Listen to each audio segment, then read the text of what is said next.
Alright guys, so it's been a few days since I filmed the last of those 3 days of AOA makeup, or 3 days of $1 makeup rather.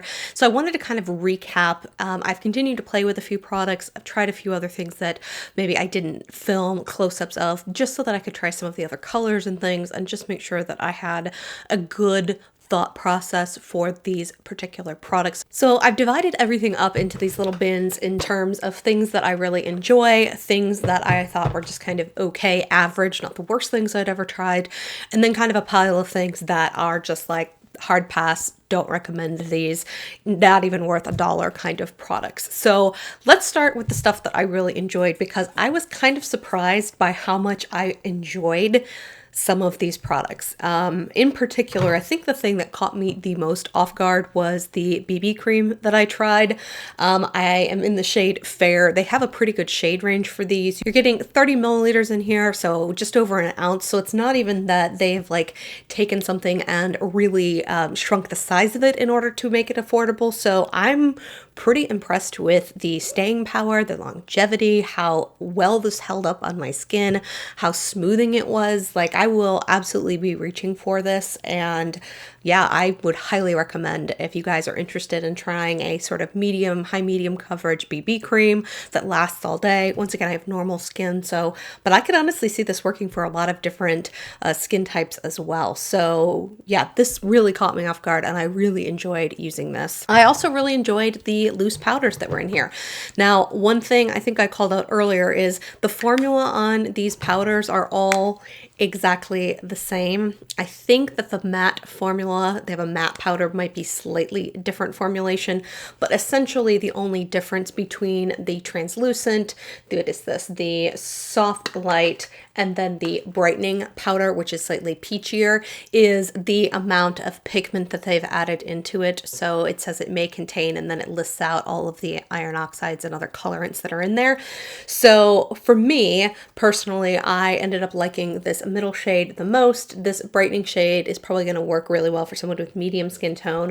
The translucent was fine, but I really enjoyed this soft light powder quite a bit. Worked well under my eyes, worked well over my face. So I actually think this is a really nice formula, and you are getting 7 grams of in here, so that equals 0.25 ounces of product in here. So yeah, this is another one that if you've been looking for a cheap loose setting powder, I was quite impressed with this one. I also really enjoyed the very glowy primer. Now, this is the Wonder Skin Illuminating Primer. They have quite a few of these Wonder Skin primers. They have some smoothing, some mattifying.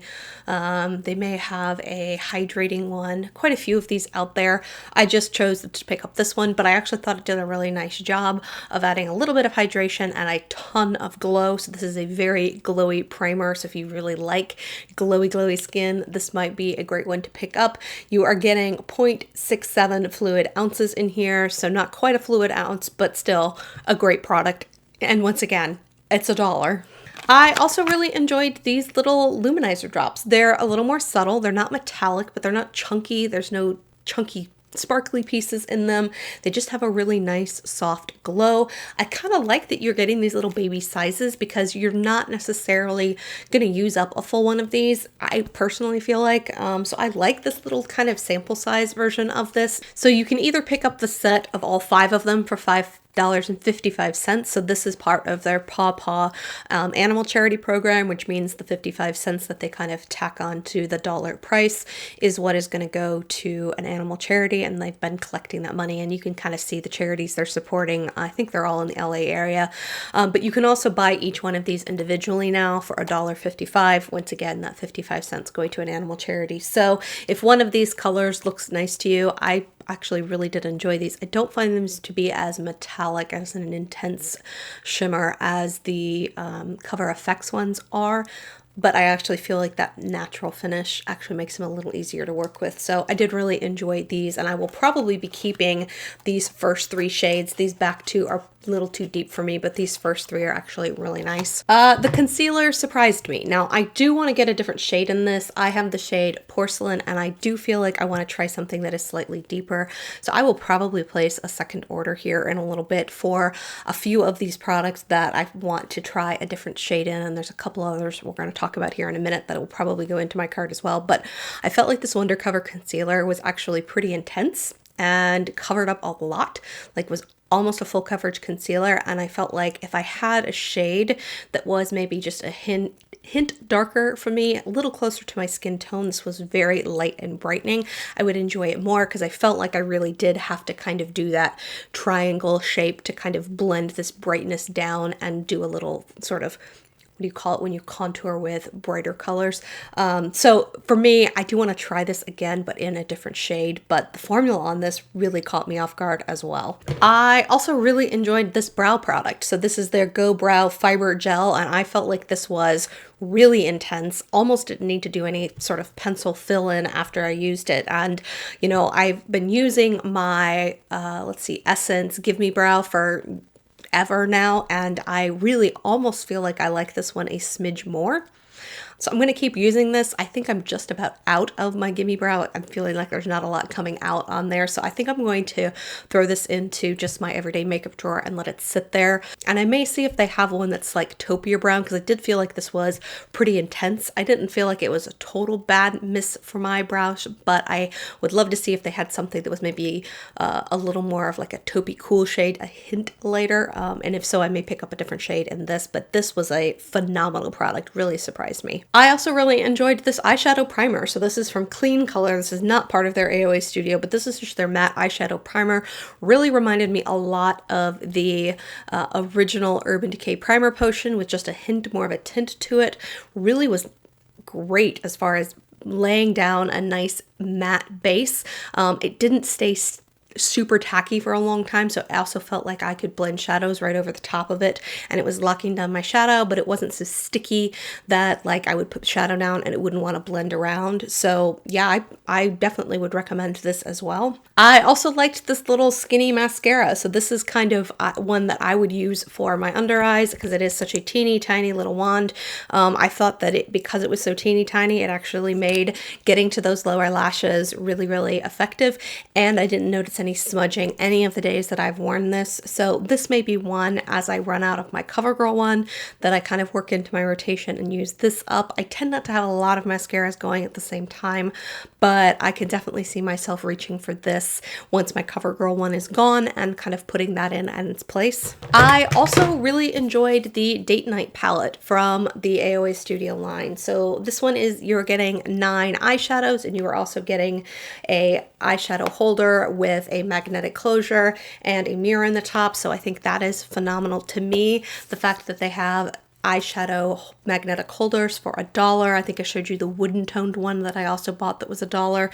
This is probably all I would recommend you guys buy at this point from a magnetic case perspective, because this is every bit as sturdy as any of the more expensive ones I've bought. About the only one that I would say is more sturdy is probably the Makeup Forever ones that they discontinued, so I can't even recommend those anymore. Those are the metal tinned ones, but I'm really impressed with how sturdy this is, and the fact that they are including a mirror at the top for $1 is amazing. So for me, $10 is a great value for this palette, and I absolutely love that you're basically getting dollar shadows and a holder to put it into, and I didn't have any issues with the performance of any of these shadows. They lasted on my eyes, they applied and blended beautifully, the pigmentation was absolutely phenomenal. So I'm absolutely going to look at some of the other sort of 9-pan palette containers like this out there to see if there's any color schemes that appeal to me, but yeah, quite impressed with this.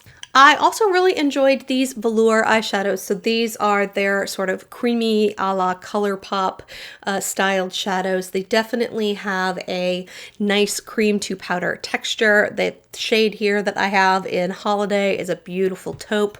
And then I also played around with off camera the shade Vogue, which was a more cranberry sort of plum color, and I really enjoy these. I do think that they apply best with your finger. I can get them to work with some brushes, but I definitely feel like this is a product that is going to work best with your finger. I personally have no issue with that, but I did want to call that out just in case you just dislike using your finger for a shadow. I do feel like finding a brush to pick this up was kind of tricky, but I did really enjoy the formula on both of these, and they have a slew of colors out there. Oh, I was actually holding up one of the highlighters. This is the other one that I did enjoy. So this is the Velour highlighter. This is in the shade Crazy. This one feels even creamier and softer than the eyeshadows. In fact, you put your finger in it, it almost like picks it up like you're kind of touching frosting. So the one thing I would have to say with these is it does work best with your finger to kind of pick some of this up, and what I was doing was actually tapping it on the back of my hand because it does pick up quite a lot of product, and then kind of tapping it into the tops of my cheekbones. And you could blend it around with your finger or grab a sponge at that point to kind of press it in, but I thought the effect was really pretty, and it's kind of a unique highlighter format in my collection, so it's definitely the highlighter that I liked the most out of all the ones I tried this week, and I think I'm going to continue to keep playing around with this one. There were a couple of standout lip products for me. Probably the one I loved the most was this lip pop from AOA Studio. This is the shade City Girl. This reminds me a lot of the NYX Intense Butter glosses. I think the formula is very, very similar. It gives a lot of pigmentation, but it has that very sort of gel, slippy sort of feel to it, so it's not sticky. It's very creamy and gel-like on the lips. There is really no scent at all. I love that it comes with a wand. I think it was incredibly comfortable. It lasted well on my lips too, so this is one that I'm actually going to look at the other colors out there and maybe pick up a couple more of, because I was super, super impressed with this guy. And then I also really liked this lip liner. So this reminds me of the NYX wooden pencil lip liners. I think I only sell those for, gosh, are those $2.99 or $3.99? But it has a nice creamy texture to it. It definitely was easy to put on the lips. I think it kind of hugs that middle line of not being too creamy, where it's almost like, is this going to move around as much as a lipstick? I found that to be the case with super creamy lip liners, but it's not super dry either. You could definitely fill in your entire lips with it. I like this sort of aubergine plummy shade that I got, but I would love to try a couple of neutrals and a couple of the other shades out there as well. But for $1, I think this is a really great value and a really nice product. And then the last thing that I actually really enjoyed is their diamond lip gloss. Let's see, this is the shade Posh that I have. It has a lot of dimension as far as sparkle and shine and glitter particles in there, but it's a really nice gloss topper. I think the packaging looks really nice. Like, I don't feel like you pull this out of a bag and you're like, oh, that's clearly cheap makeup. I think this is a really high shine finish that is a great topper.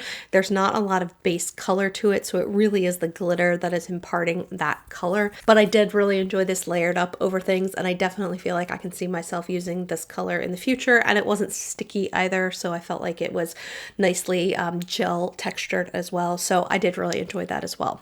The other thing that I would put in the awesome category is their brush sets. So I loved this little pink brush set. This is absolutely phenomenal. I think the brush styles in here are well thought out. You're getting everything from flat shader brushes to different fluffy brushes to one that you can use for a liner or brows.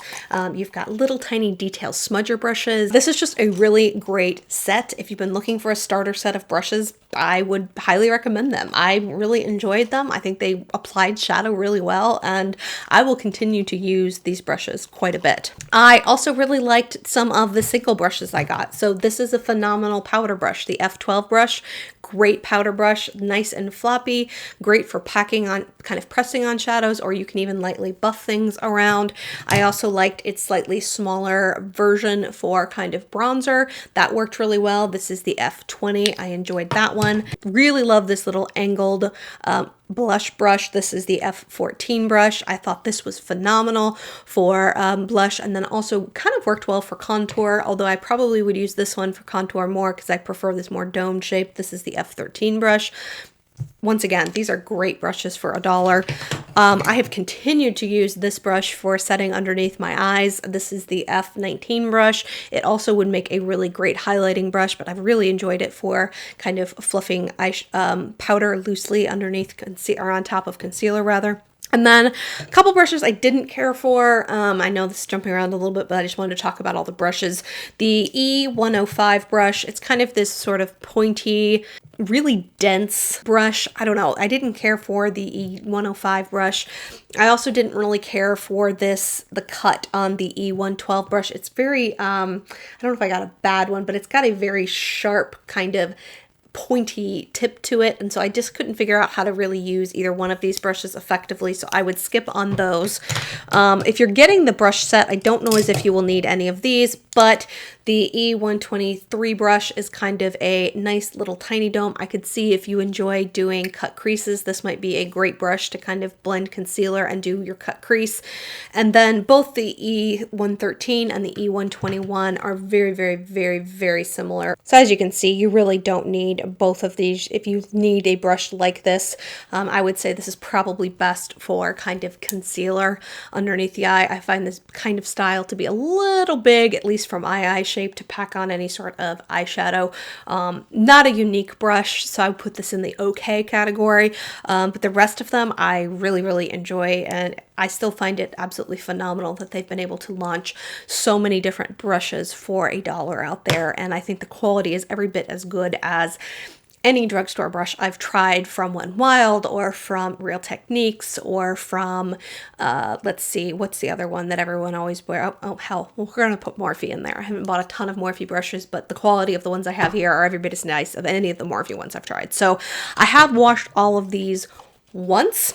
So I can't say that I've washed these for a year, obviously, and I don't know as if they're going to hold up for ever. So far, I've had no issues with shedding, and they held up from my first washing incredibly well. But yeah, those are the brushes. Okay, so let's move on to products that I would have kind of in that middle tier. So I was able to make all of these products work for me. I didn't have any real severe issues with them, but they didn't necessarily blow me away or impress me as much as the ones that we just talked about. So first up is this Strobing palette. I'm putting this one in the middle here, mostly because I feel like this sort of highlighter shade is really useless. It's a matte shade that has a ton of gold glitter throughout it. So this is going to be a useless shade for pretty much anyone. I did enjoy this contour color quite a bit.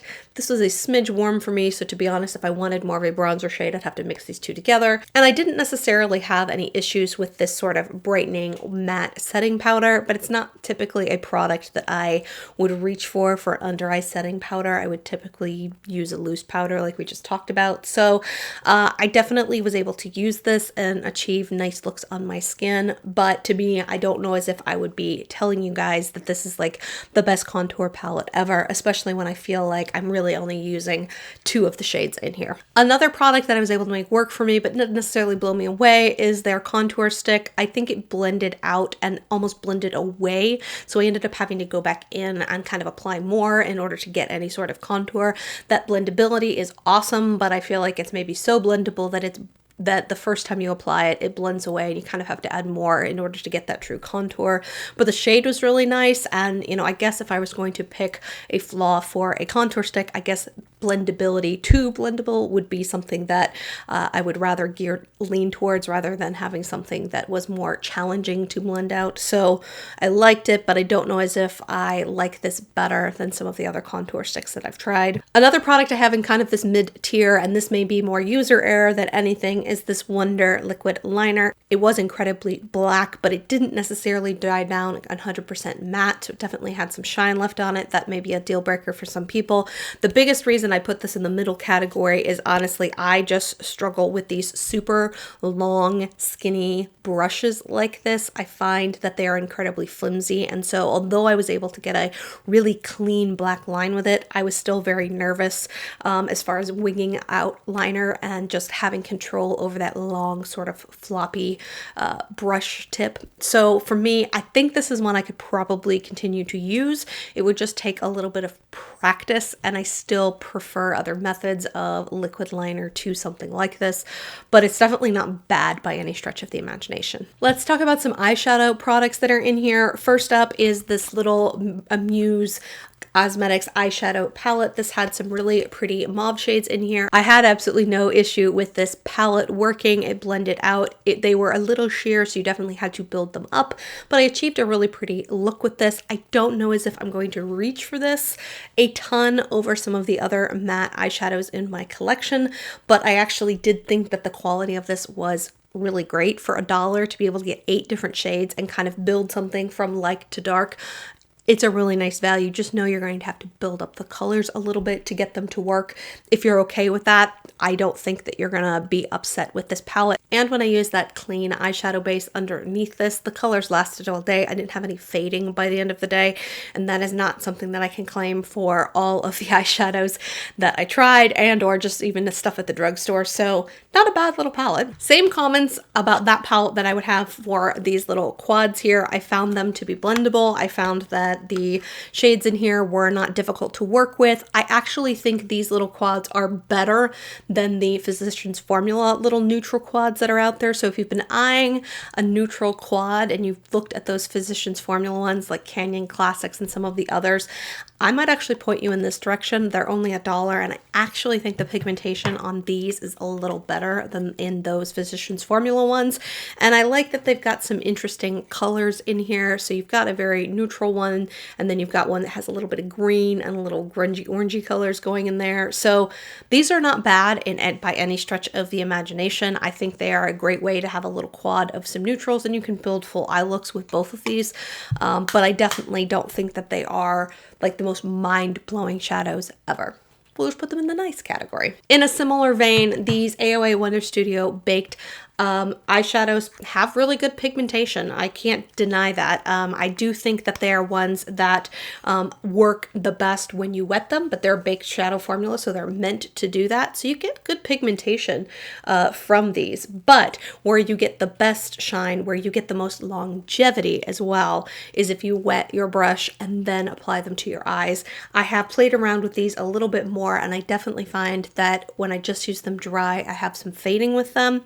If I use them wet, they're good all day long. I did really enjoy this sort of purpley shade here. I think it's absolutely beautiful. This is probably my favorite one. This is the shade Stone. I thought that was really, really pretty lavender color, and I liked what it looked like after I kind of foiled it using a wet brush. You know, this blue was probably the least pigmented. This is the one that took the most to build up, unfortunately, and I think it just might be I don't know, just the blue in general, I think was a little patchier than the other colors, so I would steer away from the blue. But the other two colors that I had tried, this gold in Toast, sort of a coppery gold color, that worked like the other shades. And then this more rusty red color called Saffron also was very similar to the other shades in terms of having good pigmentation, but all of these fade a little bit unless you wet them. So to me, if there's a color that you like in here, it might be worth picking up a single if you just know going in that you're probably going to need to plan on using a wet brush in order to make these last on your eyes and then probably give you that pop that you're really looking for. One highlighter that I would put in the average category is this Studio Perfect pressed highlighter. They have several highlighter formulas. We're going to talk about the rest of those here in a minute. This is the shade Heiress. It is a white highlight. It's not bad. I don't think it's as foiled or metallic as some of the ones we're going to talk about here in a minute. It didn't emphasize texture as much as the rest of them, but it also kind of still sat on the top of my skin a little bit. It's not my favorite formula out there. I actually preferred that creamy one much more than this one, but it's not bad. Like, I didn't have a horrible experience with it the way that I did some of the other ones. It may be that I need to try a shade that's not just pure white. Maybe I just need to try a shade that's a hair deeper and see how that works on my skin, because I also know when you're using a white highlighter, sometimes you really need to find the right texture because white can be so stark. So there is that as well, but it didn't necessarily blow me away either. I would say this is just an average lip product. One last product I would put in the sort of average category is the Wonder Cover. This is their HD concealer. This is one of their color correctors. This is the shade Peach. I do think that the formula on this might actually lend itself well to color correcting. It was just way, way, way, way, way too dark. For me personally, I feel like you would need to be probably medium to probably deep, maybe deep skin tones might actually enjoy this the most. So I'd be curious to see if they have something that would work more for fair skin. So this is in my average category just because I haven't been able to test it as a true color corrector, but the formula does seem very similar to the concealer as well. So it does pack a very pigmented punch. All right, so now we come to the things that I didn't like. And some of these are massive dislikes and some of them are just, I couldn't test it because the color was so weird or off-putting, etc. So let's start with the matte bronzer that I just can't even imagine how this is going to look good on anyone. It is such a bright orange shade. This is from Amuse Cosmetics, their matte bronzer. It's a really weird undertone, but it's also very light. So I have a hard time seeing this shade working for somebody with deeper skin tones. I don't feel like it's going to show up, but if you're fair like me, I also feel like even if you've got yellowy undertones, this is just gonna look orange on you. Like, it's a bad undertone. So I can't see that working well for anyone. This I also didn't care for. This is the Klean Color Airy Minerals Loose Powder Bronzer. This is not a bronzer. This is a gold highlighter. If you have deeper skin tones and wanted to try a loose sort of bronze gold highlighter, maybe this might work for you, but definitely not a bronzer. And then kind of same thing with this LOL one. Both the undertone was too orange on me, and then it also was very, very, very, very shimmery. So I also feel like this is one of those ones that unless you like a really shimmery glowy bronzer, even if the undertone is right for you, you're gonna have to want a really glowy, almost highlighter-esque bronzer, and I don't feel like there's a lot of people out there that kind of want that style of product. I also didn't care for this concealer. This is the Kleanista concealer stick. I just felt like this one was it's almost like pure white, so you're gonna have to be like a ghost even more than me in order to make this color work. So the color didn't work for me, and then when I was playing around with it, what I noticed was that I'd pack it on, it had a lot of creaminess and a lot of thickness, but it didn't have a lot of pigmentation, so it really wasn't even covering anything up. So this one's going to be a pass. I didn't really care for many of these blushes. I found that these were all incredibly pigmented, almost to the point of scaring me putting them on. So I tried this little one from Santee. This was probably the best of the three, but it's still not something I would personally reach for. And, you know, whereas I felt like a lot of the packaging in the things that I liked from AOA Studio felt nice. Like this feels like nice packaging. In some cases, like the lip gloss and even the concealers feel as nice as anything I'm getting from ColourPop or NYX or anything else. So the packaging on this, even though the blush maybe wasn't the worst, the packaging also feels really cheap and just, I don't know, didn't care for that. And then this Prisma blush was just way, way, way, way, way too intense. It's also very cheapy packaging, feels cheap. This Amuse blush had probably the nicest packaging out of all of them. Felt a little bit more like a Milani blush because it had kind of the blush up here and then you could flip it up for the little container underneath. So not horrible packaging, but once again, it's too pigmented. It was too difficult to use. So those are all passes for me. I also did not like the Lumi blushes from AOA Studio. So this is their Lumi Radiance blush. I tried two different shades. These are so metallic and they look strange on the skin. Like they're too shiny, too metallic, and I also felt like they were sitting on the tops of my skin, and that when the powder was kind of being brushed across my skin, it wasn't going into my pores. I don't even have very deep pores. I feel like I use enough exfoliation, and I've kind of shrunk my pores through that process over the last several years. So I don't even feel like I have very enlarged pores, and what I felt like was happening was that the blush was sitting on top of my skin and wasn't going into my pores. And so as a result, it was like every pore on my skin didn't have any of this shiny product in it, and then this was sitting on top of my skin, so every pore just looked like a crevice on my skin. It emphasized every bit of raised and lowered texture. I couldn't make these work. I actually I think you guys saw me take the powder and try and buff it out with the actual translucent powder just to try and, you know, get rid of some of that intensity and buff it into my skin. And even that really didn't make a huge difference. So these are just going to be a giant pass. And in the same vein, I think it's a very similar formula. They're Halo highlighters, very, very, very similar formula. And I felt like these were really, really creamy feeling, but did the exact same things to the tops of my cheeks that the blush did. So the Halo highlighters are a pass for me. The Wonder Baked highlighters are also a pass. They weren't as extremely bad as the Halo highlighters, but even these emphasized texture and just looked like they were sitting on top of my skin a ton. So I don't know, I was really excited to try both of these highlighter formulas, and I just don't like them. I would also not recommend their brow pencils, so the AOA Sculpting brow pencils. These were both very dried out, really hard to apply, tugged at the skin. So I don't know if these are just, they dry out really quickly, but these products none of these products have been on the market very long from the AOA Studio line. So for these to already be dried out and pretty much unusable, I wouldn't recommend giving them a whirl. Plus the undertones were both very strange on both of these. So those are a pass. None of the mascaras I tried for the upper lashes worked. So I pretty much can sum up all of these in saying that they barely made my lashes look like I put anything on. I tried coat after coat after coat, and none of these impressed me. So the Clean Color Framish Lash with aloe vera, no. The Fat Lash from AOA Studio was the one I was most excited about because I thought Fat Lash sounded exactly what I was looking for.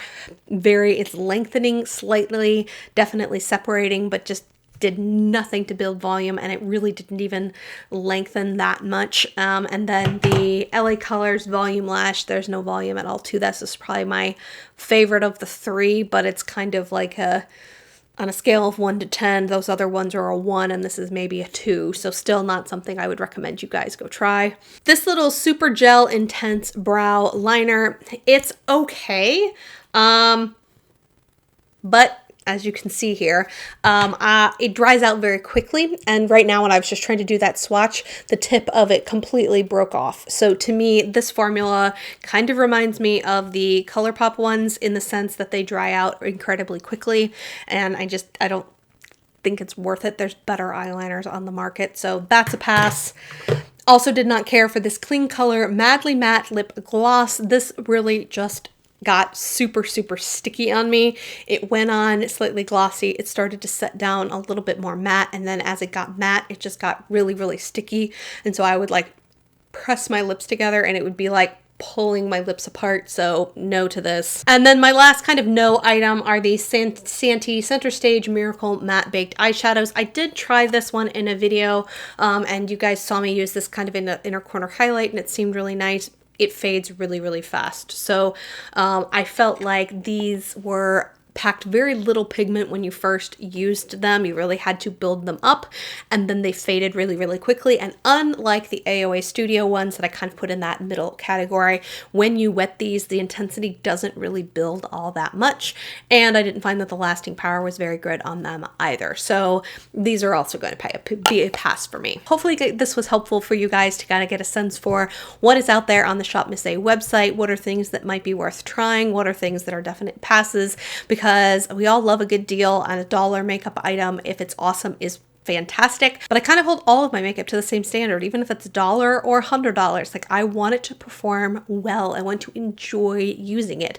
And if I don't enjoy using it, even if it's just okay, just because it's $1 doesn't bring me that joy, doesn't make it worth having in my collections. So when I say that those first items were amazing and I kind of put them in my tier 1 bucket, they're every bit as good as some of my high-end makeup. They're every bit as good as things that are in my collection that I absolutely love. These will be going into my everyday rotation. So just know that that's kind of how I filter through these things. It's not that it's a good for $1, it's that it's just good in general. So hopefully that distinction makes sense. I hope you guys enjoyed this video and having a great day. Look forward to chatting with you guys in the comments about your experiences on the Shop Miss A website. Talk to you soon. Bye.